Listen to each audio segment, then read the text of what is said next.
At my son's funeral, his wife threw me out of my own house. I'm Thomas Mitchell. What happened next changed everything. Picture this. Your child just died. You're grieving, and your daughter-in-law looks you in the eye and says, "Stop crying, pack your bags, and get out of my house now." She called me a worthless burden, in front of everyone, at my son's funeral. But here's what Victoria didn't know. The house she was kicking me out of? I built it in 1987. The money she thought she inherited? $850,000 that was always mine. For 8 years, she lived off my generosity while treating me like charity. Instead of arguing, I just walked away. Sometimes silence is the most powerful response of all. If you're new here, hit subscribe. I share stories about standing up to disrespect, and trust me, you'll want to see how this ends. Because what Victoria discovered 3 days later taught both of us that assumptions can cost you everything. Let me start from the beginning. The signs were there from the beginning. I just chose to ignore them. When my son David died in that car accident 2 months ago, Victoria immediately took charge. "Don't worry about the arrangements, Tom," she said. "I'll handle everything." What she really meant was, stay out of my way.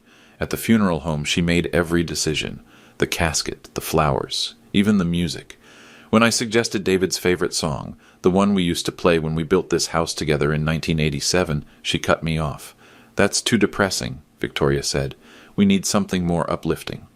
I watched her command the room in her $300 black dress, directing everyone like she was the director of this tragic play. And me? I sat in my old gray suit, the one I'd worn to my wife's funeral 2 years earlier, feeling invisible. The second sign came during the reception at our house. My house, technically, though Victoria had been treating it like hers since David's death. She pulled me aside in the kitchen. "Tom, we need to talk about your situation." "My situation?" "You're financially dependent on us now. David was supporting you, and with him gone." She shrugged. "I can't carry that burden." Burden. That word hit harder than expected. "I've been more than generous letting you stay here," she continued. "But this house is mine now. Everything is mine. David left it all to me." I nodded slowly. Victoria saw that nod as defeat.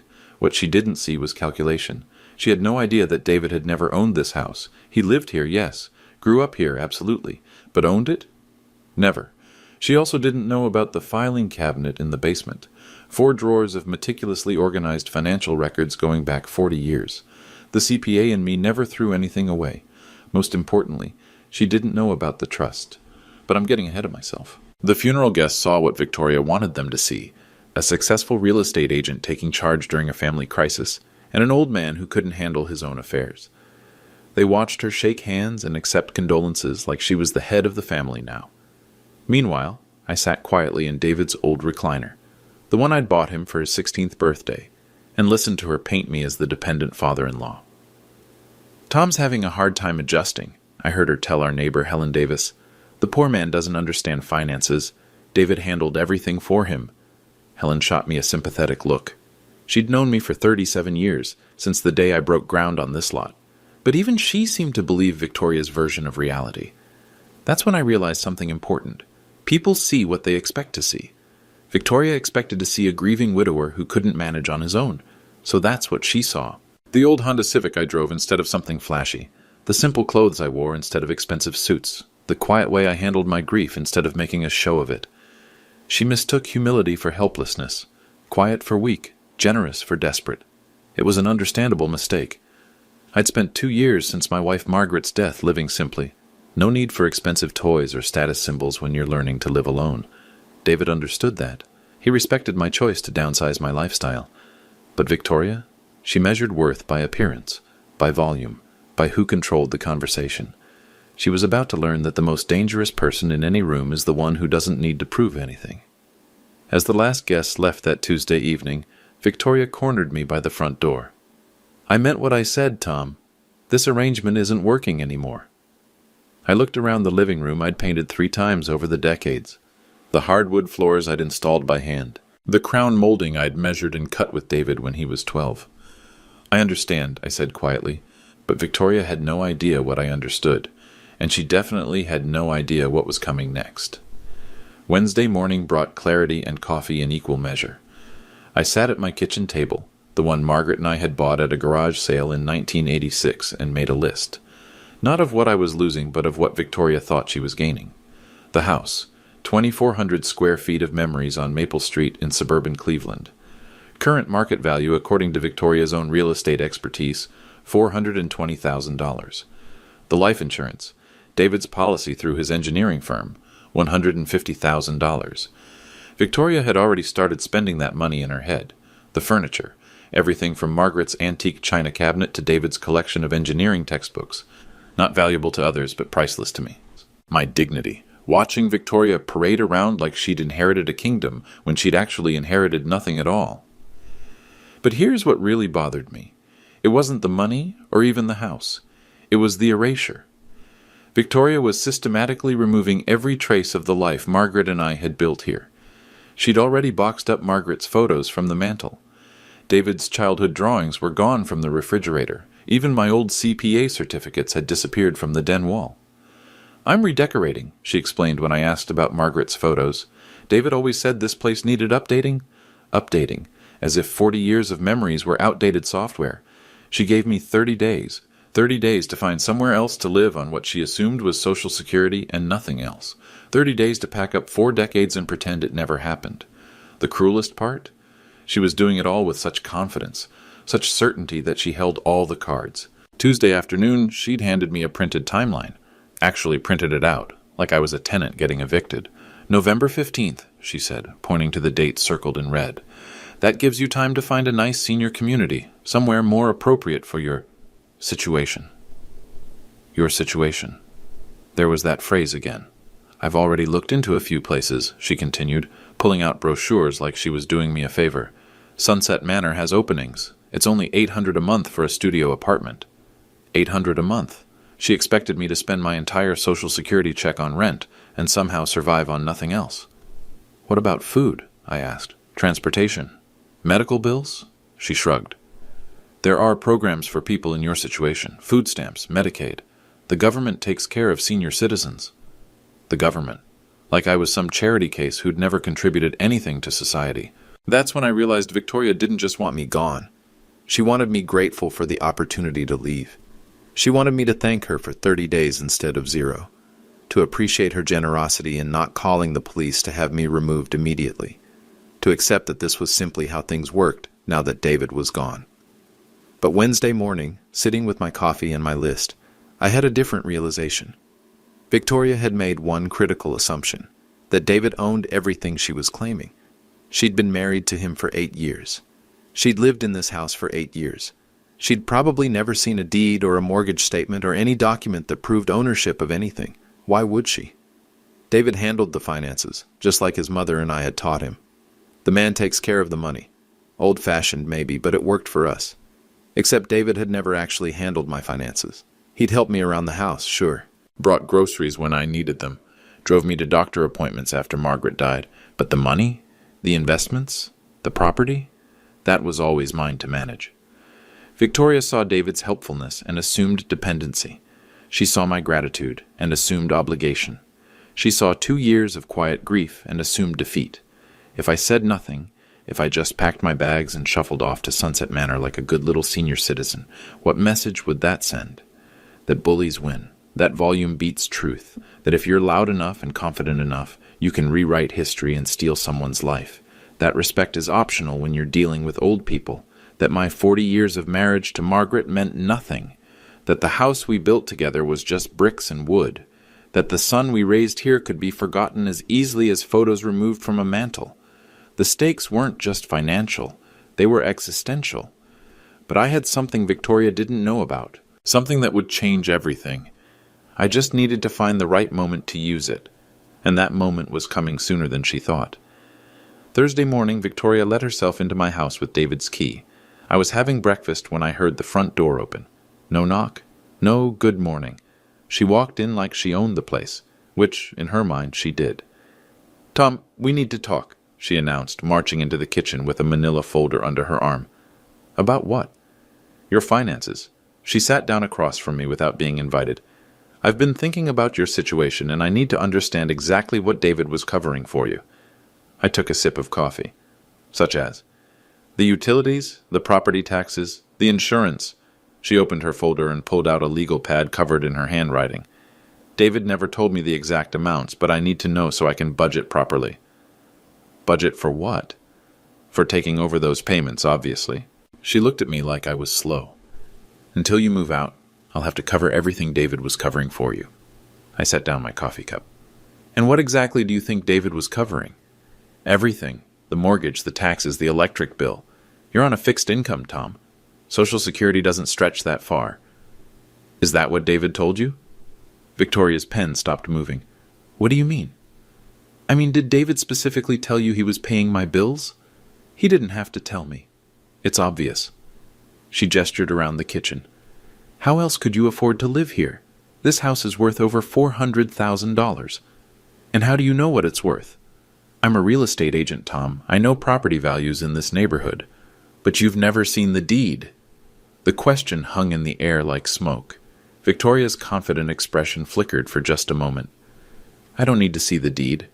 David inherited this house when your wife died. Did he? Of course he did. Who else would get it? I stood up slowly and walked to the sink, rinsing my coffee cup with deliberate care. You know, Victoria, you've made a lot of assumptions about my finances. They're not assumptions. They're facts. Really? What other facts do you have? She consulted her legal pad. David told me you never contributed a dime to this house. I turned around. Is that what David told you? Yes. Interesting. Because I built this house in 1987, paid cash for the lot, hired the contractors, supervised every day of construction. Victoria's face tightened. That was 37 years ago. Things change. Some things, not ownership. Look, Tom, I know this is hard for you. Losing David, having to face reality about your financial situation, but denial won't help. What denial?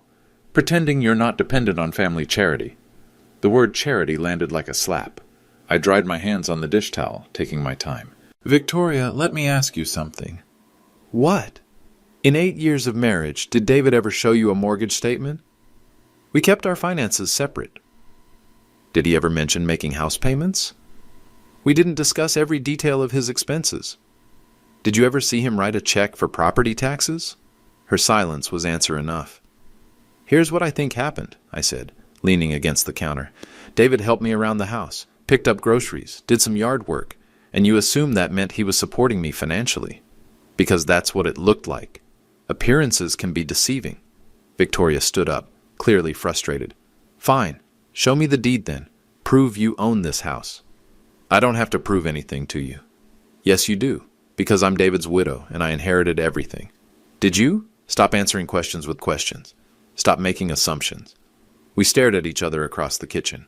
Victoria's jaw was tight, her real estate agent composure cracking. You have until November 15th, she said finally. After that, I'm changing the locks. We'll see about that. She gathered her papers and headed for the door. We'll see about what? But I just smiled and started loading the dishwasher. Some conversations are better finished with lawyers present. Friday afternoon, I did something I hadn't done in months. I went down to the basement. The basement had always been my sanctuary. Margaret used to joke that I was like a squirrel down there, storing away every document and receipt like they were acorns for winter. You never know when you'll need proof of something, I'd tell her. She'd roll her eyes and remind me that normal people didn't keep 40 years of bank statements. But I wasn't normal people. I was a CPA who'd learned early that paper trails tell stories, and stories protect you when memories fail or people lie. The filing cabinet stood exactly where I'd left it, 4 drawers of meticulous organization, each drawer labeled by decade, each file folder labeled by category, each document filed chronologically. It was beautiful in its own way.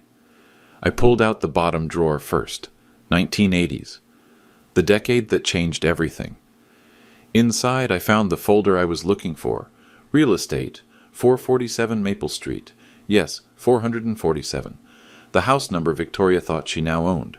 The first document was the original land purchase agreement, March 12, 1987. Thomas Mitchell, buyer. $43,000 for the lot.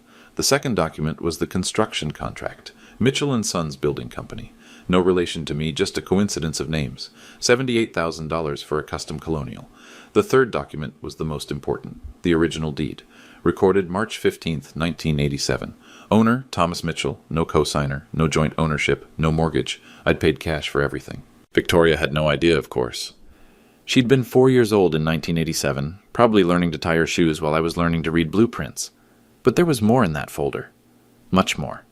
Insurance policies, property tax receipts, utility connection agreements, all in my name, all paid by me, all proving continuous ownership for 37 years. David's name appeared nowhere in any of these documents. I pulled out the second drawer. 1990s. More of the same. Property taxes paid annually by Thomas Mitchell. Insurance premiums paid quarterly by Thomas Mitchell. Even the landscaping receipts were in my name. The 2000s drawer told the same story, and the 2010 S, and the most recent file from 2024. But the real surprise was in the very back of the bottom drawer, in a folder labeled Trust Documents. Private. This was the folder Victoria definitely didn't know about. Inside were papers that would change everything, documents that told a story she couldn't imagine. The first paper was a trust agreement, dated June 15, 1985, before David was even born. The Thomas and Margaret Mitchell Family Trust. The second paper was a bank statement from First National Bank of Ohio. Current balance as of October 31, 2024, $853,412. The third paper was a list of trust beneficiaries. David's name was there, yes, but not as an inheritor. As a beneficiary during his lifetime, with specific terms and conditions. Terms and conditions that Victoria had never bothered to ask about. The trust was complicated, the way these things always are. But the basic structure was simple. Margaret and I were the original trustees. After Margaret's death, I became the sole trustee. David received monthly allowances for education, housing assistance, and family support. But ownership? That always remained with the trust, which meant it remained with me. David had lived comfortably because I made sure he lived comfortably. The engineering degree I helped pay for, the wedding I helped fund, the various investments and opportunities that came his way. All of it flowed from this trust. All of it remained under my control. Victoria saw David's comfortable lifestyle and assumed he was independently wealthy. She saw his generosity toward me and assumed it came from his own earnings. She never imagined that the money flowing from David to me was actually my own money flowing back home. It's funny how assumptions work. You see what fits your expectations and ignore what doesn't. Victoria expected successful young couples to support their aging parents. So when she saw David helping me, she assumed dependency. She never considered the possibility that I was helping him. But there was one more document in that folder. One that would matter most when the time came for truth-telling. David's life insurance policy. $150,000, just like Victoria said. But the beneficiary wasn't Victoria. The beneficiary was the Thomas and Margaret Mitchell Family Trust, which meant the beneficiary was me. Victoria had been spending money that was never hers to begin with, making plans with resources that belonged to someone else, building a future on a foundation that didn't exist.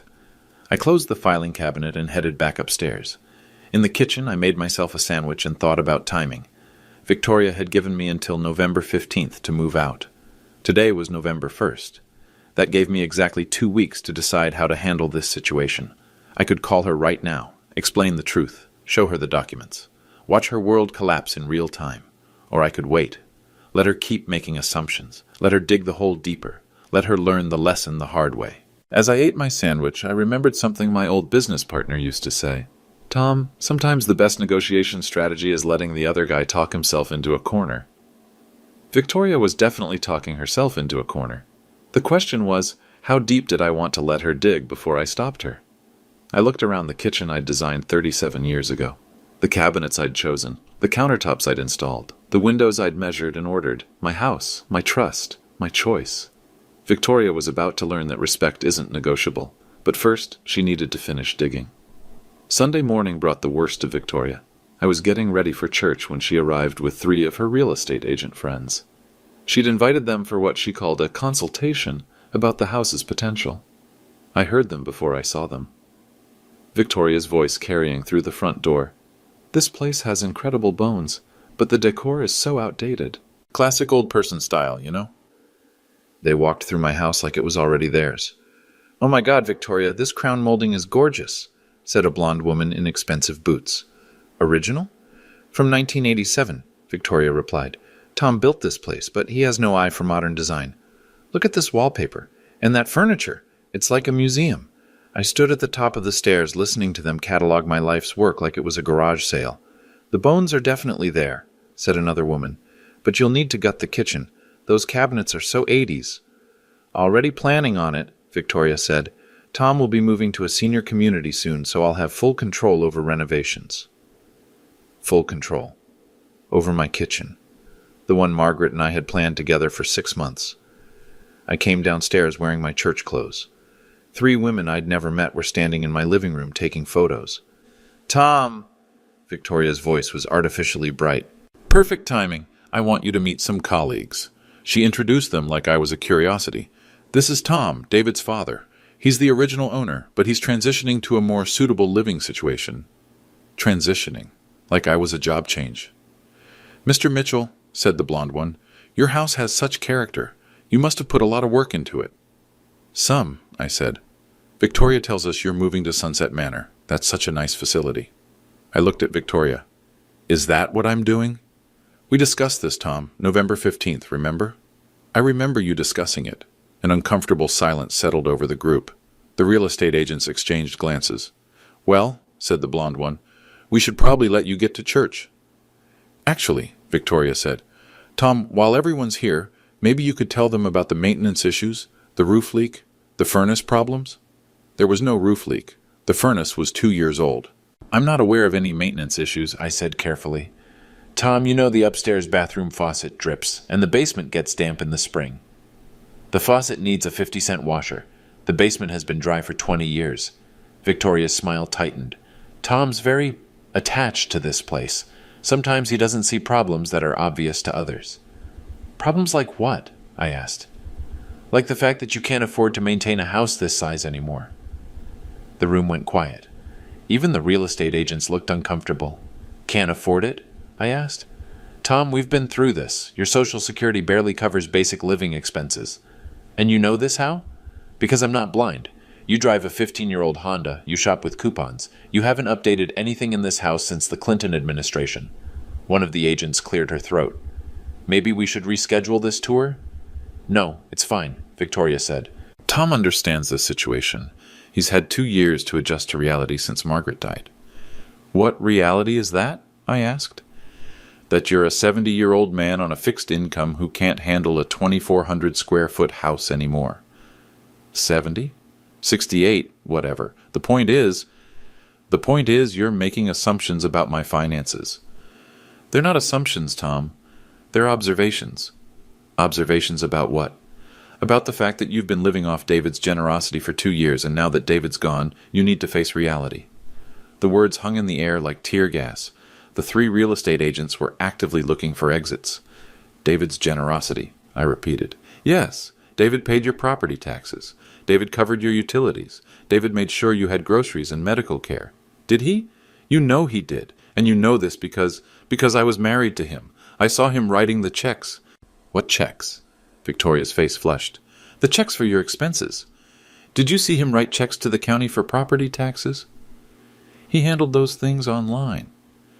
Did you see him pay my electric bill? He transferred money to your account. Did you ever see bank statements showing these transfers? We kept our finances separate, so you never actually saw any of these payments? The blonde agent stepped forward. You know what, Victoria? This feels like a family discussion. Maybe we should give you some privacy. No, Victoria said sharply. This needs to be said. Tom, you cannot keep living in denial about your financial situation. What denial? The denial that you're anything other than a burden. The word echoed through the room. Even Victoria seemed surprised she'd said it out loud. A burden, I said quietly. I'm sorry, but yes, you're a burden. You have been since Margaret died. David was too kind to say it, but someone has to. Too kind to say what? That supporting you was bankrupting him. Bankrupting him. Yes, the property taxes alone are $8,000 a year. Add utilities, maintenance, your medical expenses. She was building steam now, letting 2 months of frustration pour out. David spent $40,000 last year keeping you afloat. $40,000. At least. And now he's gone and I'm supposed to pick up that burden? I have my own life to think about. The real estate agents were edging toward the door. So you're throwing me out, I said. I'm giving you a month to find appropriate housing. That's more generous than most people would be. Generous. Yes, generous. Because frankly, Tom, you never contributed anything to David's success. He built his own life, earned his own money, bought his own house. This house. Yes, this house. David inherited it from Margaret, and now I inherit it from David. That's how inheritance works. I nodded slowly. I see. Good. Finally. Victoria? What? You might want to check your facts before making statements like that in front of witnesses. She laughed. What facts? Tom, I'm a real estate professional. I know how property ownership works. Do you? Better than you do, apparently. I looked at the three women by the door. They were witnessing something they definitely hadn't signed up for. Ladies, I said, you might want to ask Victoria to show you the deed to this house before you start planning renovations. Victoria's face went white. Tom, don't what? Don't tell the truth? But I'd said enough. Sometimes the best revenge is letting people hang themselves with their own words. Enjoy your tour, I said, and headed for the front door. I had a lawyer to call. Monday morning, I sat in attorney Margaret Collins' office with 3 manila folders on the mahogany desk between us. Margaret Collins?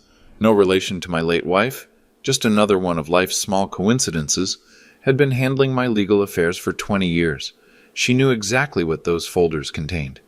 Tom, she said, adjusting her reading glasses, I have to ask, are you sure you want to do this? I'm sure. Because once we start this process, there's no taking it back. Victoria will know everything. Good. Margaret opened the first folder. Let's review what we have. The original deed to 447 Maple Street lay on top. Thomas Mitchell, sole owner, recorded March 15, 1987. No co-signers, Margaret noted. No joint ownership. No mortgage. You paid cash for the land and construction. Correct. She opened the second folder. Property tax records for 37 years. All paid by you from your accounts. Correct. Insurance policies, utility bills, maintenance contracts, all in your name. Correct. She opened the third folder. And this is the big one. The Thomas and Margaret Mitchell Family Trust. The trust documents were thick, complex, full of legal language that took years to develop and decades to fund. Current balance? Margaret asked, though she already knew. $853,412 as of last Friday. And David's status in the trust? Beneficiary during his lifetime, never a trustee, never an owner. Margaret leaned back in her leather chair. Tom, this is a substantial estate. Victoria had no idea? None. And David never told her about the trust structure? David was a good son, but he wasn't detail-oriented about finances. He knew I helped him when he needed help. He probably never thought to explain where the money came from. So Victoria assumed that David was supporting me instead of the other way around. Margaret shook her head. It's understandable, I suppose. Young couples don't usually have trust this size backing them up. The irony is beautiful, I said. Victoria kicked me out of my own house using my own money to threaten me. How so? David's life insurance, $150,000. She's been making plans with that money for 2 months. But the beneficiary is the trust, which means the beneficiary is me. Margaret pulled out a calculator. So let me make sure I understand. Victoria thinks she inherited a $420,000 house and $150,000 in life insurance. That's right. But actually she inherited nothing. The house belongs to you, and the insurance money goes to your trust. That's right. And she's been treating you like a charity case while planning to spend nearly $600,000 that was never hers. That's right. Margaret was quiet for a moment, processing the situation. Tom, I have to ask, why did you let this go on for 2 months? Why didn't you correct her assumptions immediately? I thought about that Sunday morning scene. Victoria calling me a burden in front of strangers. The casual cruelty of it. Because I wanted to see how far she'd go. And she went pretty far. Margaret nodded. What do you want to do now? I want to establish clear boundaries. Legal boundaries? All kinds of boundaries. She pulled out a legal pad. Talk to me. First, I want the insurance claim processed immediately. The money belongs to the trust, not to Victoria. Done. That's straightforward. Second, I want Victoria served with formal notice that she's a tenant in my house, not an owner. Also straightforward. How much notice? 30 days. The same time frame she gave me. Margaret smiled slightly. Poetic justice. Third, I want her to understand exactly what David's relationship to the trust was, so she can't claim ignorance going forward. We can provide complete documentation. And fourth, I paused, I want witnesses present when we have this conversation. Witnesses? The same real estate agents who heard her call me a burden yesterday. They should hear the truth too. Margaret set down her pen. Tom, that feels like public humiliation. No, public humiliation is what Victoria did to me. This is public education. There's a difference? Victoria humiliated me to make herself feel powerful. I'm educating people to prevent future misunderstandings. Margaret considered this. The real estate agents aren't necessary for the legal process, but they're necessary for the social process. Explain. Victoria spent 2 months telling people that I'm a broke old man living off family charity. Those people deserve to know the truth. And Victoria deserves to hear that truth in front of the same people she lied to. Exactly. Margaret made notes on her legal pad. When do you want to do this? Tomorrow. Give Victoria 24 hours to enjoy her assumptions. And if she refuses to meet, then we serve the papers without explanation and let her figure it out. Margaret pulled out her calendar. I can have everything ready by 10 a.m. tomorrow. Perfect. Where do you want to meet? Victoria's real estate office, where her colleagues can see what respect looks like. Margaret looked up from her calendar. Tom, I've been practicing law for 30 years. I've seen a lot of family disputes. This isn't about the money, is it? No, it's about the disrespect.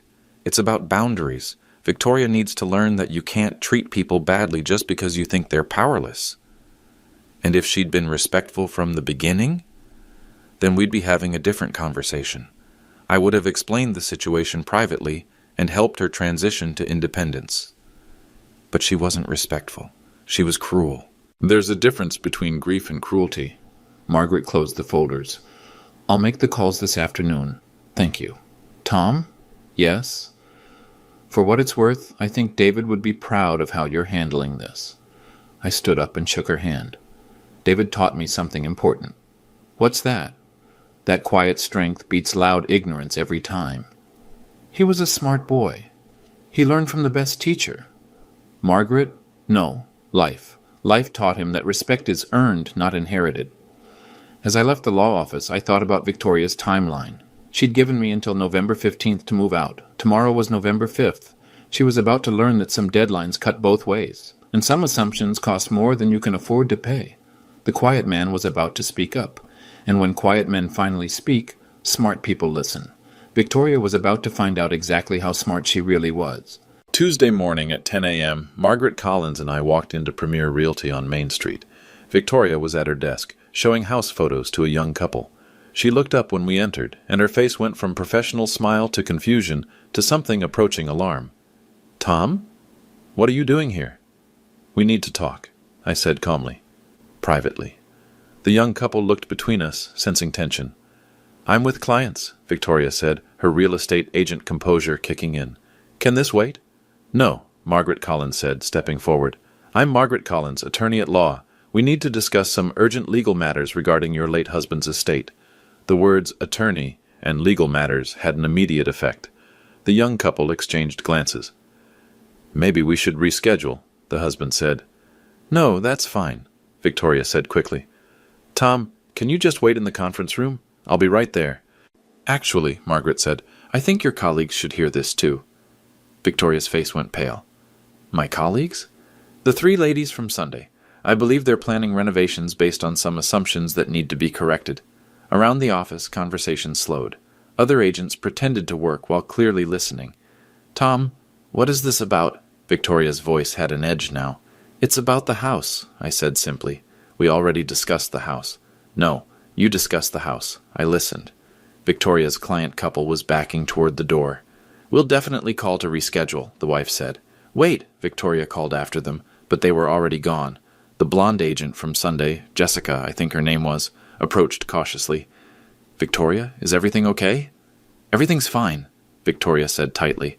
Tom's just having some difficulty accepting his new living situation. Actually, Margaret said, opening her briefcase, Tom's having difficulty accepting his old living situation. What does that mean? Margaret pulled out the first folder. It means we need to clarify some misconceptions about property ownership. There are no misconceptions, Victoria said. I inherited David's house. What house is that? Margaret asked. 447 Maple Street. And you have documentation of this inheritance? David's will left his personal property to you, yes. His car, his clothing, his personal effects, and his house. David didn't own a house. The words dropped into the office like stones into still water. Every conversation stopped. "What do you mean he didn't own a house?" Victoria asked. Margaret opened the folder and pulled out the deed. 447 Maple Street is owned by Thomas Mitchell. Purchased March 15th, 1987. No co-signers, no joint ownership, no mortgage. That's impossible. Here's the deed. Victoria snatched the paper and read it. Her face went from pale to white. "This has to be wrong," she said. "David inherited this house when Margaret died." "Margaret Mitchell owned no property," Margaret Collins said. "Everything was purchased by Thomas Mitchell before their marriage.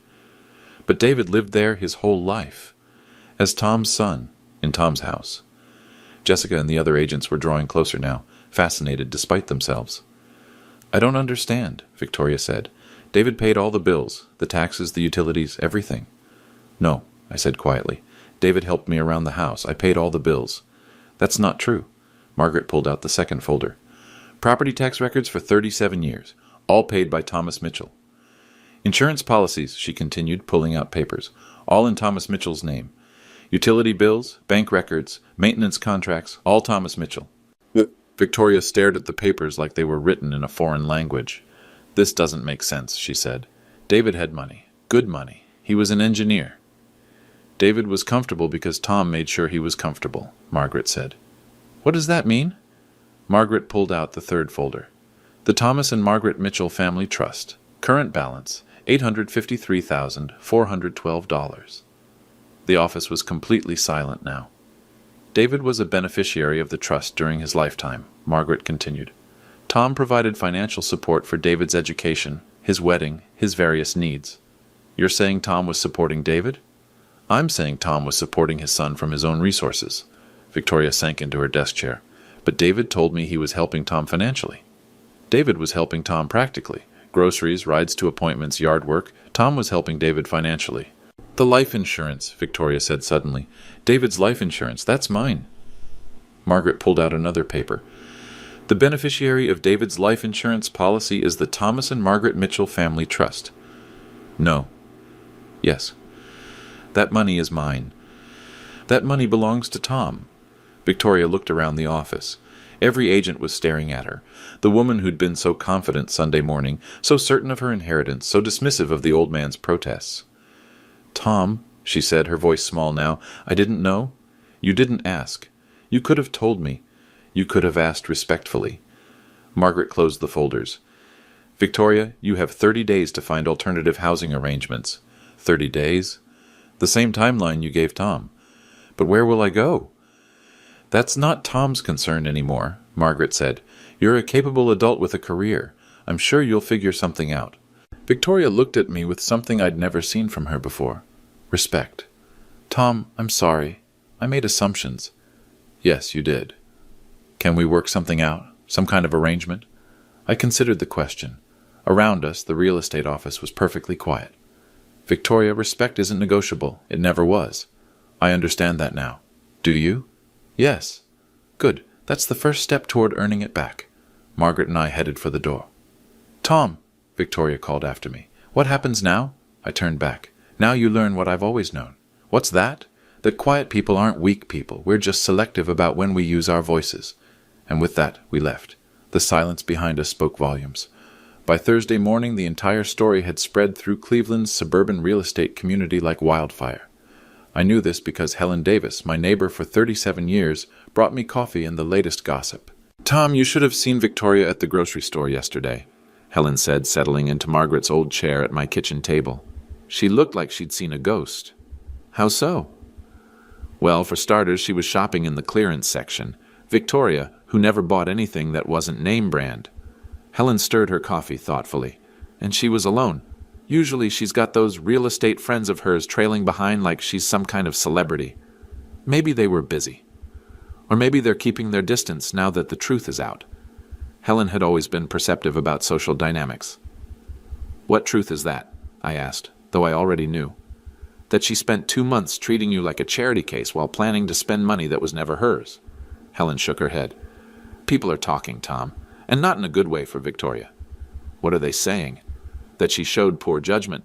That she made assumptions about finances without doing her homework. And in real estate, homework matters. Exactly. Her broker called her in for a meeting yesterday afternoon. This was news to me. How do you know that? Because my sister's daughter works at Premier Realty. She said the whole office was buzzing about what happened Tuesday morning. Helen leaned forward conspiratorially. Apparently, 3 different clients have already asked to be transferred to other agents. Why? Because if Victoria can't figure out who owns a house she's been living in for 8 years, how can she be trusted with their real estate transactions? I hadn't considered that angle, but it made sense. Real estate was built on trust and competence. Victoria had publicly demonstrated a lack of both. There's more, Helen continued. You know that young couple she was meeting with when you showed up? Vaguely. They posted about it on social media. Something about dodging a bullet with an agent who doesn't understand property law. They posted about it? With photos of the office and everything? It's gotten hundreds of likes. The ripple effects were spreading faster than I'd anticipated. My phone rang. Margaret Collins. Tom, we have some developments. Good or bad? Depends on your perspective. Victoria's attorney called this morning. She hired an attorney? Apparently. He wanted to discuss a settlement. What kind of settlement? Victoria would like to stay in the house for 6 months instead of 30 days. She's offering to pay rent. How much rent? $2,000 a month. I almost laughed. For a house worth $420,000? Market rent would be closer to $3,000, yes? What did you tell him? That we'd consider reasonable offers. And what's reasonable? $3,500 a month, first and last month in advance, plus a security deposit equal to 1 month's rent. So $10,500 up front? Correct. If she wants to stay, she pays market rate like any other tenant. Can she afford that? That's not our problem. But her attorney seemed to think it might be challenging given her current circumstances. After I hung up, Helen was studying my face. Victoria wants to stay? She asked. She wants to pay below market rent to stay. And you said? I said she can pay market rent like anyone else. Helen nodded approvingly. Fair is fair. Friday afternoon brought another visitor, David's old college friend, Mike Thompson. Tom, I owe you an apology, he said at my front door. For what? For believing Victoria's version of things. She told everyone that David was supporting you financially. And you believed her. I did. And I'm sorry. I should have known better. Mike shifted uncomfortably. The thing is, David always talked about how proud he was of your success. How you'd built this house, how you'd managed your investments, how you'd taught him about financial responsibility. So, why did you believe Victoria? Because it fit what I expected to see. Old man, dead wife, grown son helping out. It seemed natural. Assumptions again. Yeah, and I'm not the only one. A lot of David's friends made the same assumption. And now? Now we're all feeling pretty stupid. And we're wondering what else Victoria might have misrepresented about David. That was an interesting development. Victoria's credibility was collapsing across multiple social circles. Saturday morning, Margaret Collins called with the final update. Victoria's attorney called back, she said. She can't afford the rent. So she's moving out? She's moving out. But there's something else. What? She's also leaving Premier Realty. Voluntarily? Let's call it mutually agreed upon. So Victoria was losing her house and her job in the same week. Tom, I have to ask, do you feel bad about any of this? I looked around my kitchen, the one Margaret and I had designed together, the one Victoria had planned to gut and renovate. Margaret, Victoria made choices. She chose to be cruel instead of kind. She chose assumptions instead of questions. She chose to humiliate me in front of strangers. And now she's facing consequences. Natural consequences. I didn't fire her from her job. Her clients did that by requesting other agents. Because they lost confidence in her judgment. Exactly. This isn't revenge, this is accountability. And Victoria? Victoria is learning that actions have consequences. It's a lesson she should have learned years ago. Sunday morning, I sat in church thinking about forgiveness and boundaries. They weren't opposite things, I realized. They were complementary. I could forgive Victoria for her assumptions and still maintain boundaries about respect. I could forgive her cruelty and still expect her to face the natural consequences of her choices. Forgiveness didn't mean pretending nothing had happened. It meant accepting what had happened and moving forward with wisdom. Victoria was moving out next weekend, and I was moving forward with a new understanding of my own quiet power. Sometimes the best lesson you can teach someone is to let them teach themselves. 3 weeks later, I sat in my living room reading the Sunday paper when the doorbell rang. Victoria stood on my porch with a moving box in her hands. "Hi, Tom." "Victoria. I found some things that belong to you. Photo albums from when David was little. Some of Margaret's recipe cards." I opened the door wider. "Come in." She set the box on the coffee table and looked around the room she'd planned to renovate. "It looks the same," she said. Why would it look different? I don't know. I guess I thought you might change things after everything. Some things don't need changing. We sat in the quiet for a moment. Tom, I owe you more than an apology. You don't owe me anything. Yes, I do. I treated you terribly. I made assumptions about your life, your finances, your worth. I was cruel when I should have been grateful. And now?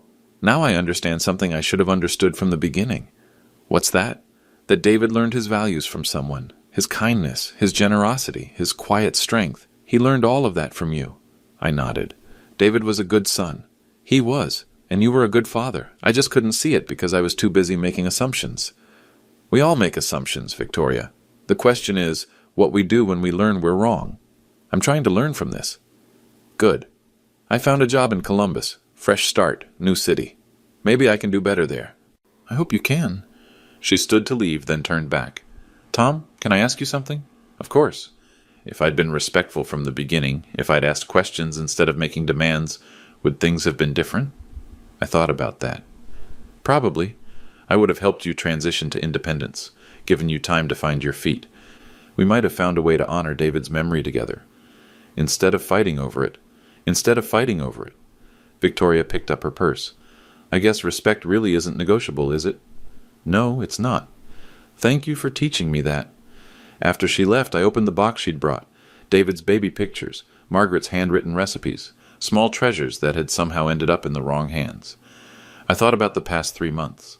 The funeral, the confrontation, the legal resolution, the natural consequences. Victoria had learned an expensive lesson about assumptions and respect. But I'd learned something, too. I'd learned that quiet strength doesn't mean silent acceptance of disrespect. I'd learned that boundaries aren't walls, they're guidelines for healthy relationships.